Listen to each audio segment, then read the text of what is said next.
Good afternoon. It is Thursday, March 23rd, 2023. I'd like to call the regular meeting of the Harlan Municipal Utilities Board of Trustees to order. We'll start with an approval of the agenda.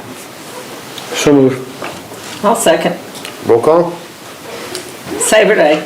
Michelle, aye. Terrell, aye. Hammer, aye.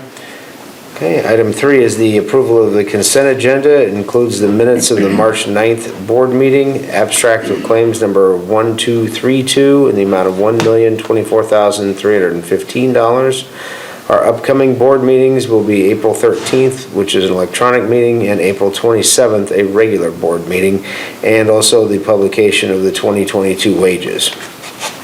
I'll make that motion. Second. Roll call. Sabre aye. Michelle, aye. Terrell, aye. Hammer, aye. Okay. Item number 4 is a resolution ratifying, confirming, and approving the publication of notice of public hearing not to exceed $7.5 million water revenue capital loan notes. This, you may recognize this. This is a repeat from our December 22nd meeting. The reason that this is coming back around is there was a the number was incorrect on the address. That resolution was showing 2414 Southwest Avenue for the location of the hearing instead of 2412. So Steve Nadel thought, just to cover, to be safe, that we just kind of repeat everything again, just to make sure we're covered. Okay. Anything anyone wants to discuss about that, or? I'll make that motion. A second. Roll call. Sabre aye. Michelle, aye. Terrell, aye. Hammer, aye. All right. Item number 5. It is the time and place of the public hearing on the authorization of a loan agreement and the issuance of notes to evidence the obligation of the city thereunder not to exceed $7.5 million water revenue capital loan notes. Have there been any written objections? Nope. Have there been any oral objections? Nope. The time for receiving oral objections is closed. Item number 6 would be the resolution instituting proceedings to take additional action for the authorization of a loan agreement and the issuance of not to exceed $7.5 million water revenue capital loan notes. Same thing, both the item 5 and 6 we did back in the January 26th meeting.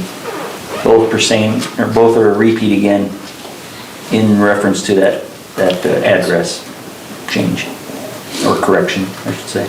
Okay. Do you need a motion on that, Chairman? Yes. I'll make a motion. Go ahead. I'll second. Roll call. Sabre aye. Michelle, aye. Terrell, aye. Hammer, aye.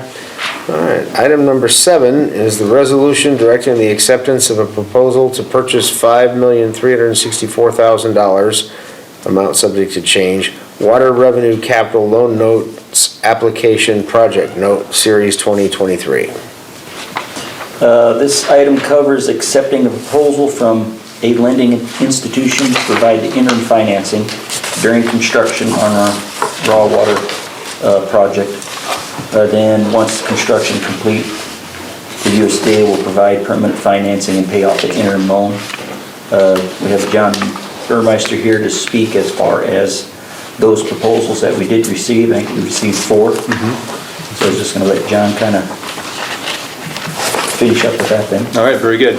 So inside your packet, I have a form. Let me see, it's midway through there.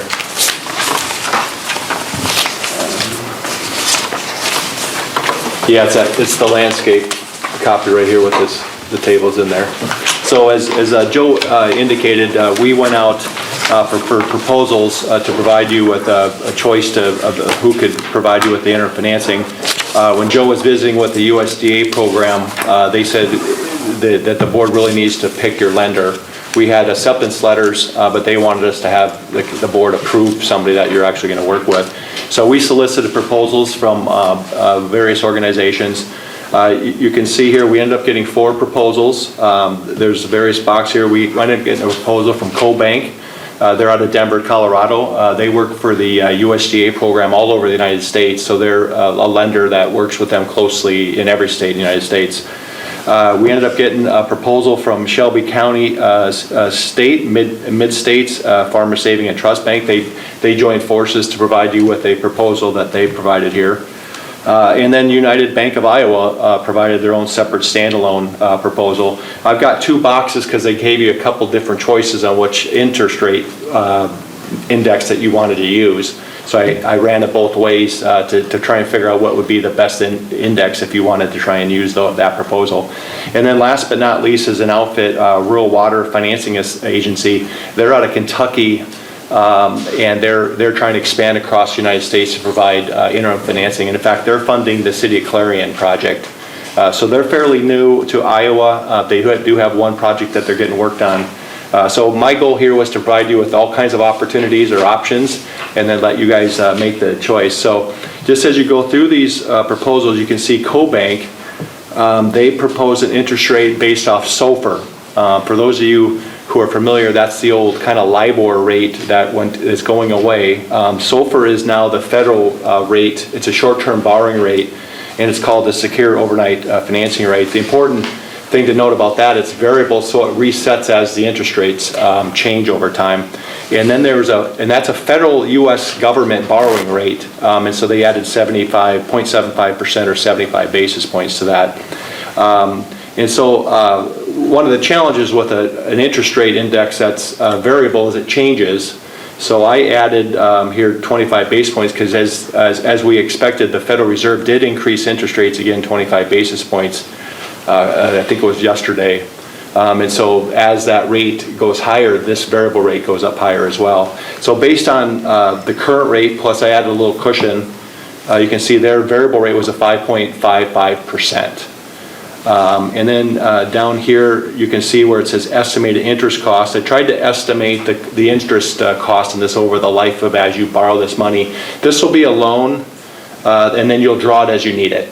And so tried to estimate the interest expense, $464,000, and then they wanted a $5,000 origination fee. So the estimate here was $469,000, and then with that fee was 5.68%. So that was option one. Shelby County State Bank and their consortium bid a fixed rate, which we like because rates are jumping all over, and they bid a 4.34%, and that would be fixed. And you can see based on that estimate, it's about $363,000, and they didn't need any kind of fee that they indicated in their proposals. So that true interest cost is about a 4.3794% that's estimated. Now United Bank of Iowa, this was really kind of interesting. They gave you 2 options. One is to use the prime rate, which is 7.75%, and then they said well, you could then subtract 3.5% there. And it's important to note that prime rate does change over time. I was expecting it to perhaps move here with the Fed's recent adjustment, but it didn't move. It's still at 7.75%. And then they needed an origination fee of $13,410. So you can see their total estimated cost about $389,000. And if the prime rate stays at the 7.75, it'd actually be $368,000. So it's a little bit less than I'm showing here. About a 4.71% there. And that prime rate's pretty stable. It doesn't jump around as much. And then you can see their second option is to use the 2-year Treasury rate. If you guys have been watching the 2-year Treasury rate, it actually recently peaked at a 5.05% for a brief period of time. So those of you trying to get some interest income, that would have been a great time to buy in. And since then, it dropped now. Today it's down to 3.85%. So this index is going up as the market tries to figure out what the Fed's doing with the economy. Is the economy strong? Is it slower? And with all of the bank issues, the collapsing banks, there's fear now that there could be some contagion, bigger recession coming, and so then that lowered the interest rate cost there. I estimated this based on the current 3.85%, and then I also estimated it based on the high of a 505, and you can see what the difference in the costs are from a 4.3% to a 5.5%. And they wanted to lock that in the Friday before you close the loan. So could be doing this for the next month. We just don't know what rates are going to do. They're jumping around pretty heavily. And then the Rural Water Financing Agency, they have a 5.05. They're going to loan you all of the money up front, unlike the other ones, and then you would invest that at a 4.23. And the key caveat there is it's fixed rate once they fix it. So they would have to sell, they're going to sell bonds on their end, and then they would loan you the money. So this is just only an estimate here, this 505, and until they do that, that would be moving around as well. But you can see I estimated that at a 535 at $441,000. So I wanted to, I'll just stop there and see if you have any questions, and at that point, I can maybe zero in on which one of these proposals that you like best, because I think there's a pretty clear one here, but I wanted to see if you guys had any questions on those.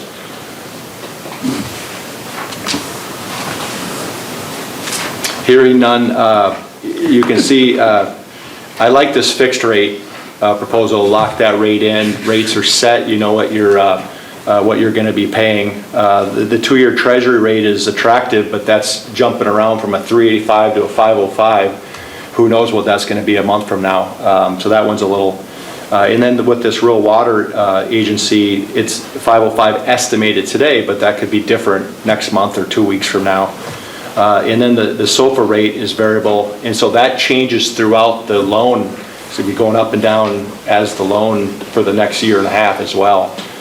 So from my perspective, I think that Shelby County State and the Mid-States and the Farmers State and Trust Bank seems to be a pretty good proposal. In fact, you can even see that they're, not only is it fixed, it's a pretty attractive interest rate as well. So I think that's in my mind, that's probably the favorite that I have in my mind. I would think that would be our favorite as Yeah, well. I like the no origination fee. Yeah. Yeah, the no exactly. origination fee, and they're all customers Yeah. of ours, which is Right. always a nice touch Yeah. also, so. Yeah. I just Keep it have local. one secondary question here because I'm still the new guy. How long are these offers good for? We mentioned to them, that's a good point. So the timing on this is you would approve to work with these folks tonight. You're now accepting their proposal. We would come back to your April meeting, and then your attorney, Steve Nato, would have all of the authorizing documents, and so you would then lock in the loan terms at your April meeting, and then we would close June 1st. So this rate here is locked when we're anticipating closing June 1st. Okay, so So it's locked. if we do something tonight, we get this? Yep, you're locking it down, and they're aware of our timeline, and we anticipate the funds to be available June 1st, and that's right in line with when we think your construction's gonna start kicking in. Yep. Anyone have any other questions? No, I spotted that right on.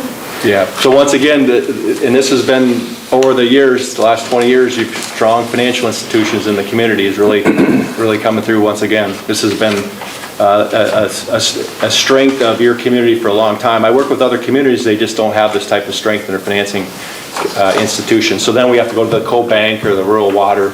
So it's a testament to the city and your financial institutions. All right, well, thank you. So we're looking for a motion. I'll make a motion that we go with the Shelby County State, Mid-States and Farmers Trust and Savings Bank proposal. I'll second. Roll call. Seibert, aye. Michelle, aye. Terrell, aye. Hammer, aye. All right. Item number 8 is the resolution approving temporary transfer of funds from the Harlan Municipal Electric Utility to the Harlan Municipal Water Utility.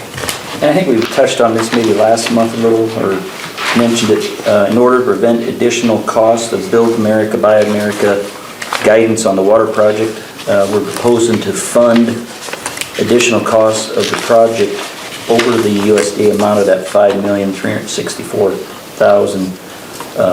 We're looking at trying to fund that internally. This could include a portion of CD funds or proceeds, additional revenue from our rate increase, and a transfer from our electric utility as far as our loan. I know this was something we talked to Steve Nato as far as trying to get this resolution in place, and I think the cities also have one that they're going to have to work through as far as their next meeting, because that's got that approval have to come through the city as far as that inter-utility loan at that point. But we're anticipating, again, engineers' estimates about 6.9 million. So we got a shortfall of, potentially the 1,536,000 difference that we would have to try to internally fund. In that resolution, there was some blanks we got to fill in. I know we've got most of that, but one place they're talking about we have to kind of discuss or look what an interest rate might be for that inter-utility loan. And then probably a due date on that too, as far as when the principal would be due. So that was just something that's up for discussion, I guess. Okay, is this a long-term financing situation, or is this temporary until like the one we just worked on, is that? No, it would be a long term, because like I said, USDA is gonna let permanent financing is only gonna be that 5.364. Okay. So we'd have to permanently finance that overage. The one telecom telecom note to the electric utility that we've got in place was at a 3.25%. And I believe that was a 20-year term on that. And that was just short of $1 million that we're paying on currently. Okay, is that a similar time frame to what you're talking about for this? I would think so, yeah. I mean, I was talking to Deb a little bit, and even our part-time staff accountant. We're probably looking at, there'd probably be due or mature, I guess, December 1 of 2043. Probably looking at probably a 20-year on this one also. There again, you could pay that off sooner too. Okay.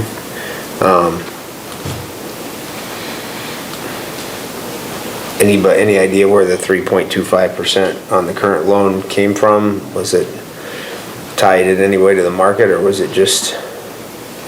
We would have to look back. Yeah. Yeah, my recollection is it was based on the market at the time we made that loan. Okay. Yeah, it's been a number of years ago, but we try to look at what could you borrow in the market, what would that fair market value be if you went out into the public market, and we kind of set that parameter as make it a market rate. And so at the time you set that, it was probably a market rate that we did some analyses on. Okay. Yeah. And we could do something similar to for this loan here as well, look at the market, figure out what that loan, what's a market value, pay back the electric utility. Right. Now, is this money that's currently in CDs then? Yeah, or cash on hand too, I guess, or operating cash. Okay. I mean, the difference there, obviously, there's no interest being made on cash on hand, but what is the current CD rate? Those ones that we just did or not too Yeah. long ago were 3.68. We do have a couple CDs coming due here this month, and Kurt did check in on that. I think we were about 4.15 kind of was the high on those when he called around to the local banks. Okay. And then, Joe, the other thing to mention is we have a $500,000 grant. So that difference, $500,000, that would be funded with the grant. There is some funds on hand in the water fund that we can use. And then we left them out blank here because we have to get the bids. We don't know what the bid price will come in at. Joe has an estimate. So depending upon the bid result, hopefully it comes in a little lower or equal to the estimate. That'll kind of fill in the blank of what we need to bridge that gap. So I guess if you'd agree, John, probably that 1.536 is probably a worst case scenario. Yeah, and even so, you have the $500,000 grant, so. Right. To kick that back down. So that's about a little over $1 million then. And then we have some cash on hand. I have an estimate of, right around $300,000 to $400,000. And that's based on the current estimate, but it's going to depend on the bids. Okay. Yeah. So we're talking less than $500,000 potentially. Potentially, yeah. Okay. But I think for this resolution, we kind of wanted to look, kind of for it not to exceed or. Right. And so we need to do we need to establish the interest rate tonight, or is that? According to Steve Nato is what he mentioned. Okay. So Understanding what we're dealing with here, the inter-utility loan, it doesn't make sense to pay less than what a CD would pay. you know, if you're borrowing money and pulling it out of a CD that's paying 4.1, you would certainly think you would pay at least that. Okay. But that's logical to me. I may be wrong about that, but. Yeah, that at the very least, yeah. Yeah. Another thought is you have a market rate here of 434. Which- For the interim borrowing, so that's another bogey number that you have that's applicable there as well. And that's not a bad number either, that gives you a little bit of, you know.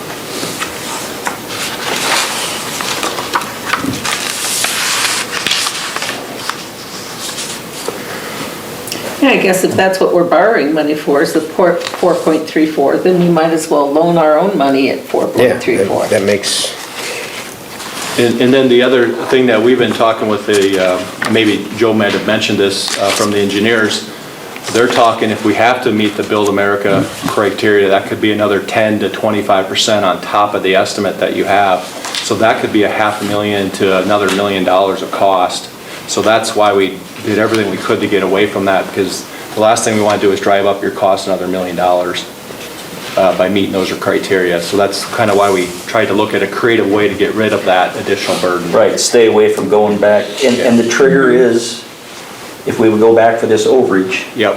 then that's when that Build American, Buy American would kick in, not only on the overage, but it would kick on the total And project. everything. So feel very fortunate that, because all the new ones now that are coming, they have those criteria, so everyone has to deal with this new criteria, and it's causing lots of headaches and more cost, unfortunately. So timing is everything. yeah. So a not to exceed number, what number are you comfortable with, Joe? Well, I would say we'd go with that, if we're using the 6.9 and compare it to what our letter conditions is, it would be $1,536,000. But you're not expecting anywhere near that. Depends on the bid price. Right. Yeah, it really depends on what that final bid is. Right. And that's being bid, you'll know that by the end of April is when Correct, we're bringing that April 20th, information. yes. Yep.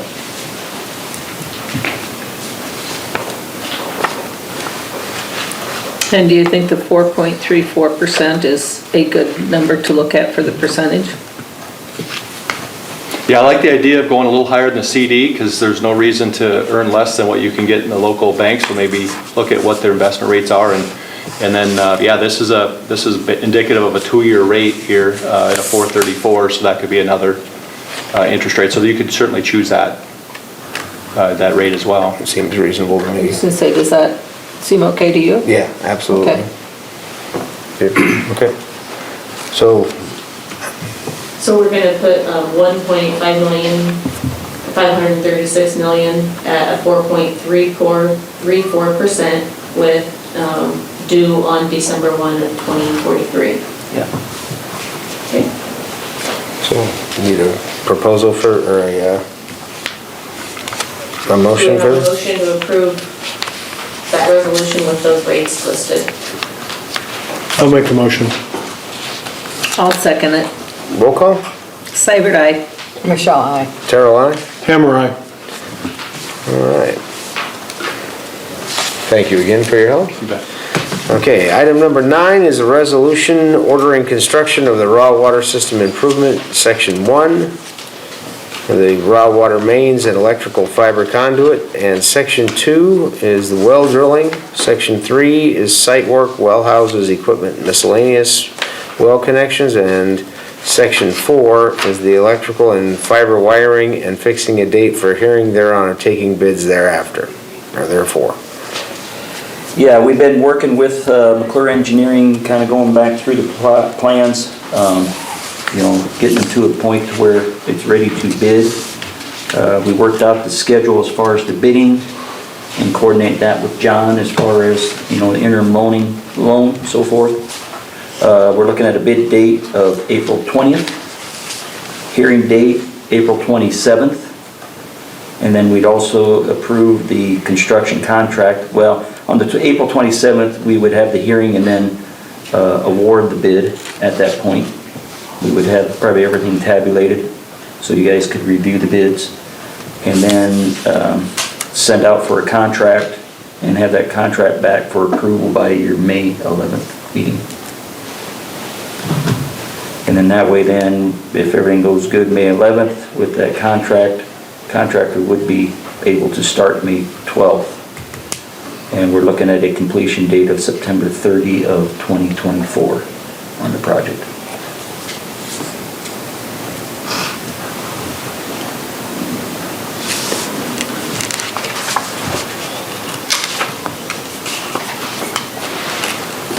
Any questions?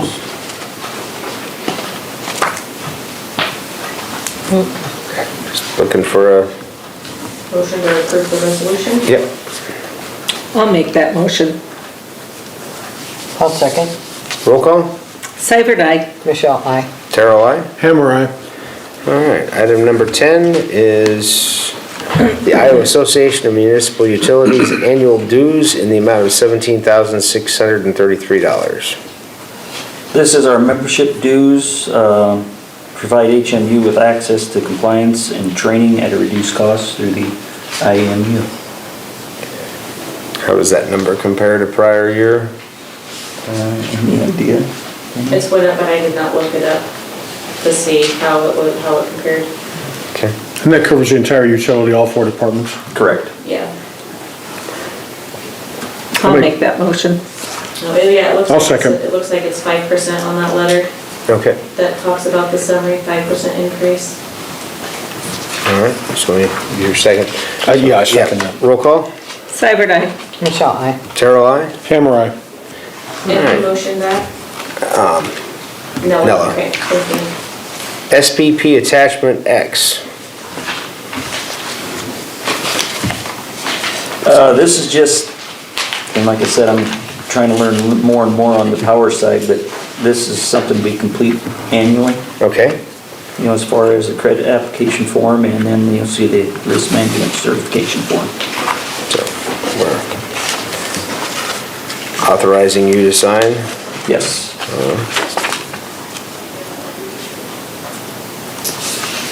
Do we have a motion to approve that?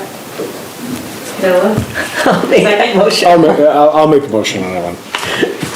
Okay, Doug, in a second? I'll second it then. And roll call. Seibert, aye. Michelle, aye. Terrell, aye. Hammer, aye.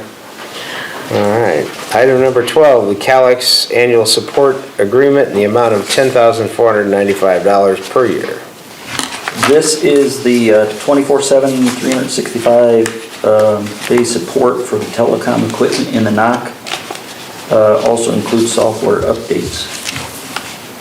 This is something that's approved yearly.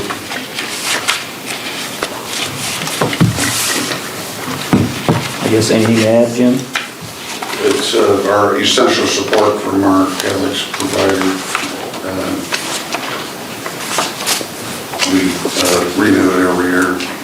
Is that pretty much the price it's been? Yes, it's the same. It did go up after we finished our fiber build because we added numbers of O&Ts on the system and so forth. So it should stay at this amount annually every year. All right. Moving forward. I'll make the motion. I'll second. Roll call. Seibert, aye. Michelle, aye. Terrell, aye. Hammer, aye. You put me in a different position. I Yeah. get that first now. I know I mixed you guys up. Okay, it looks like we have a Bobcat mini excavator rollover lease in the amount of $5,450. Yeah, the HMU originally purchased the mini excavator here just 6 months ago. But after noting the positives of the rollover lease for our the track loader, we decided to go to a rollover lease for the mini excavator. You know, it'd be beneficial to HMU. Seems like we're having, good luck with the rollover on the track loader also. So it was decided, I guess, to do the same thing with this mini excavator. New machine every year. And then as long as we keep our, overall hours on both machines below 200. This is just locking in a build date, because we will not kick in until we get to take delivery of the unit. This is, they are allowing X amount of build dates per year for every piece of equipment. They're trying to get us back into our normal rotation. With the skid loader, it was every November, and then with the track loader, it will be, when I say January or February, we're just locking build dates because they only have so many. Okay.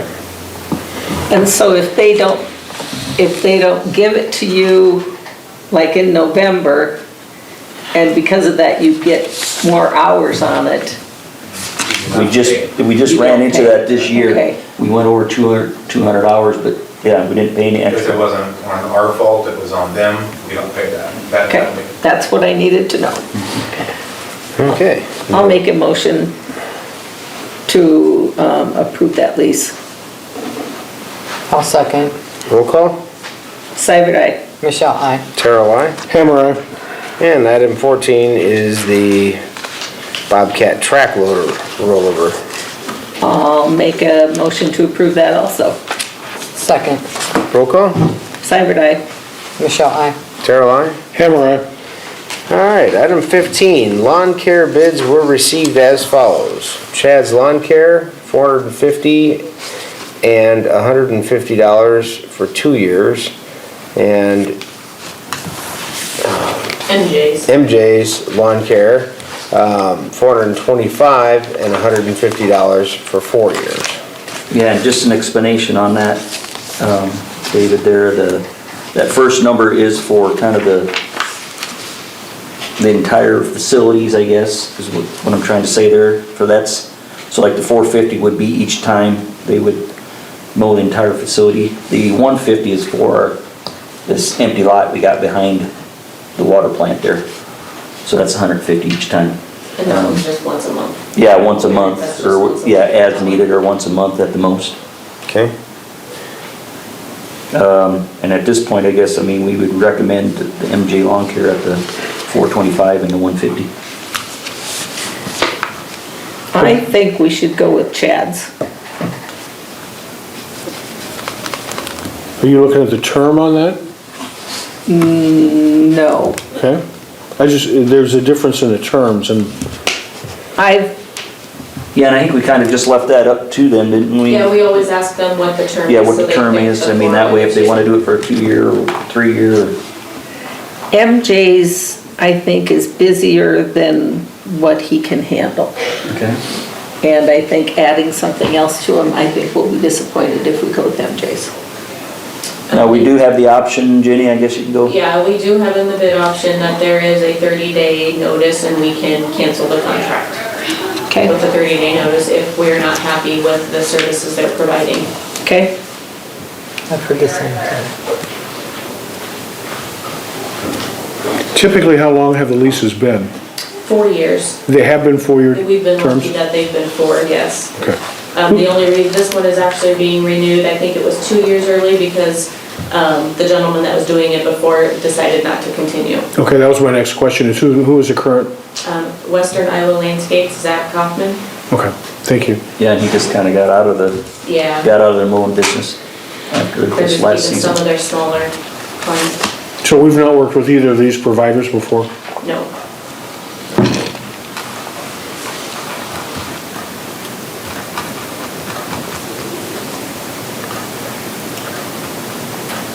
Back to my other thought, why we didn't get references.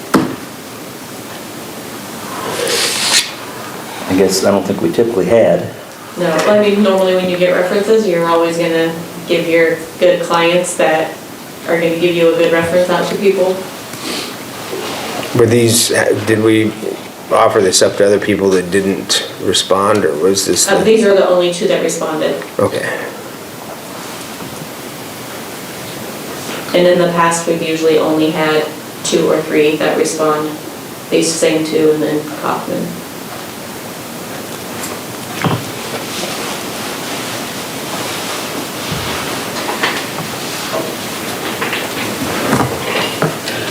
Do you need a motion on this, or do you guys just decide?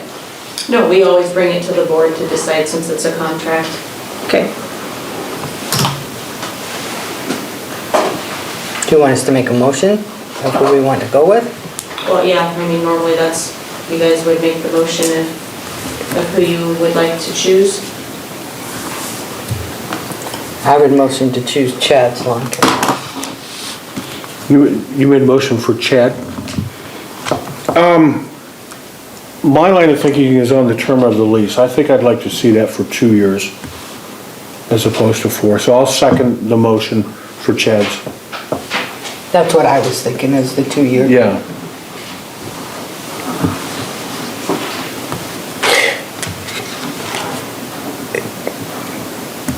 Unless somebody can give me a very specific reason, I have never been inclined to pay more than I had to.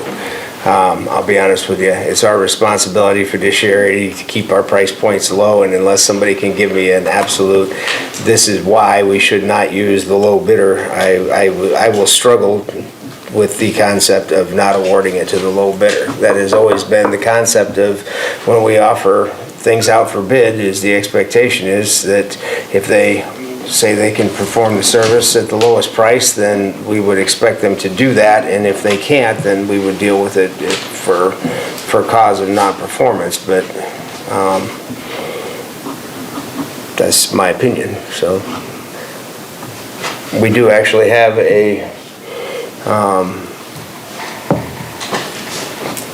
we have a motion in, it's been seconded, so we are, unless somebody has something else, we are at a point where we should vote. Seibert, aye. Michelle, aye. Cheryl, nay. Hammer, aye. All right, item 16. Review recommendations from Insurance Committee to renew property casualty and workers' compensation insurance with EMC.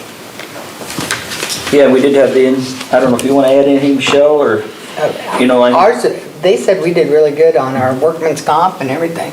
Yeah, I mean, as far as. we had an increase, but one thing they did push or say is that our increase was quite a bit less than schools and counties that they do insure, just due to the group that we're a part of, with the other municipalities. We really got a good, granted it was an increase, but at least it was not what it could have been. Right. Safety was pretty good. The buildings, Buildings were good. I thought everything went well. Gene, do you have anything to add? Yeah, we had as part of City Council on Tuesday, which again, the committee, the insurance committee does have representation from both groups, as we're under one carrier with EMC for most of our property casualty lines. Brent Sheeby through the agency can address the committee and go into detail. Work comp, again, we're one shared group, and the mod rate did drop in 0.85. Yeah. Again, 1 is standard, so the 3-year rolling average has been good on that. And then the aggregate of all lines of coverage was around 10% increase, and which Joe alluded to compared to some of the peers. 20 or something like that, I think, or 22 or something like that was there. A lot of the driving factors we're seeing both in our personal lines as well as things such as the significant and changing weather events that contribute to the rate increase, as well as cost of materials.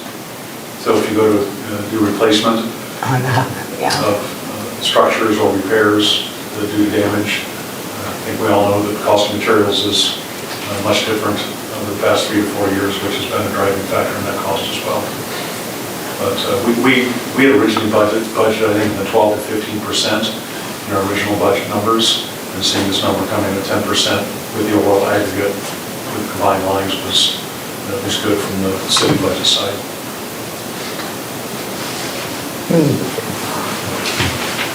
I think it was good. Yeah.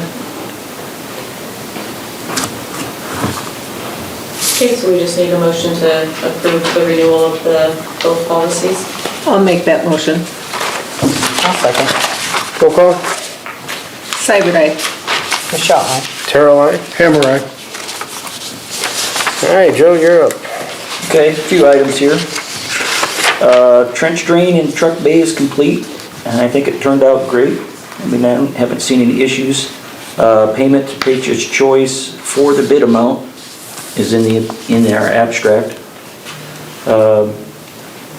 Next item, as part of the water project, several USA trees in our well field need to be moved or cut down as far as for location of some, actually for a transformer for the new well project. I guess to make use of the trees, we are wanting to spade trees in along our office north parking lot, along the sidewalk over to the water plant, and along the south edge of the water plant access. We're looking at about 15 trees that we would relocate from the well field up. Just wanting to give you guys kind of a heads up on that. We're looking at trying to get those moved this next week because I guess according to environmental, you can't touch them after April 1. What was it, a bat nesting, after the April 1, so you're supposed to stay away from them, so we got that going next week. Next item, electric department, just replaced their 2011 one-ton service truck. The old truck will be advertised for sale on our website and Facebook, etc. Water department will be flushing hydrants from April 3rd to April 6th. With that same note with the water department, we got Dylan Zorns will be starting in the water department March 27th, which is Monday, as a new water plant technician.